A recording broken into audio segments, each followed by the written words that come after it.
Le 17 février 2024, des officiers de police en patrouille reçoivent un appel leur signalant qu'une voiture vient tout juste d'être volée par un jeune homme de 21 ans à seulement quelques rues de leur position.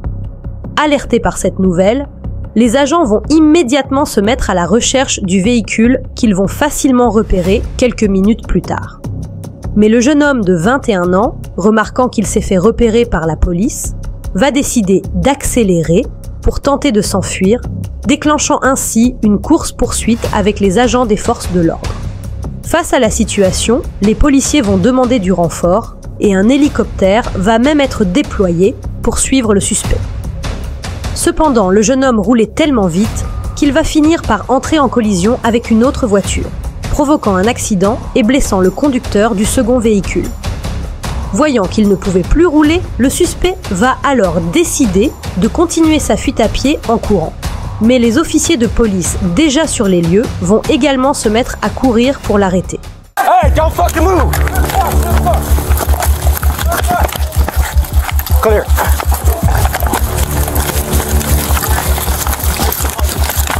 Where'd he go? Get the fuck back here! L'homme va une nouvelle fois réussir à s'enfuir en se faufilant dans les maisons voisines. Mais l'hélicoptère qui le suivait ne le perd pas de vue, permettant ainsi aux policiers de localiser précisément sa position. Et pour le neutraliser, les agents de police vont décider d'utiliser un chien d'intervention. Mais l'homme va se mettre à lutter avec l'animal.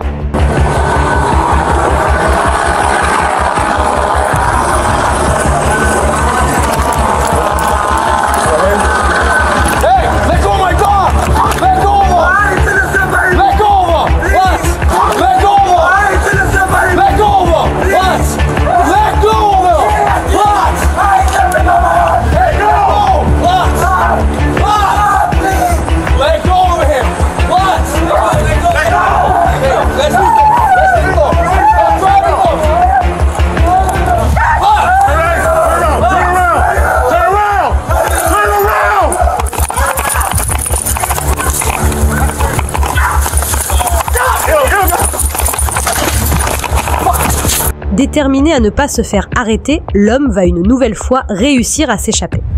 Mais il va encore se faire repérer, et cette fois-ci, les policiers sont prêts à lui tirer dessus si jamais il tente encore de s'enfuir.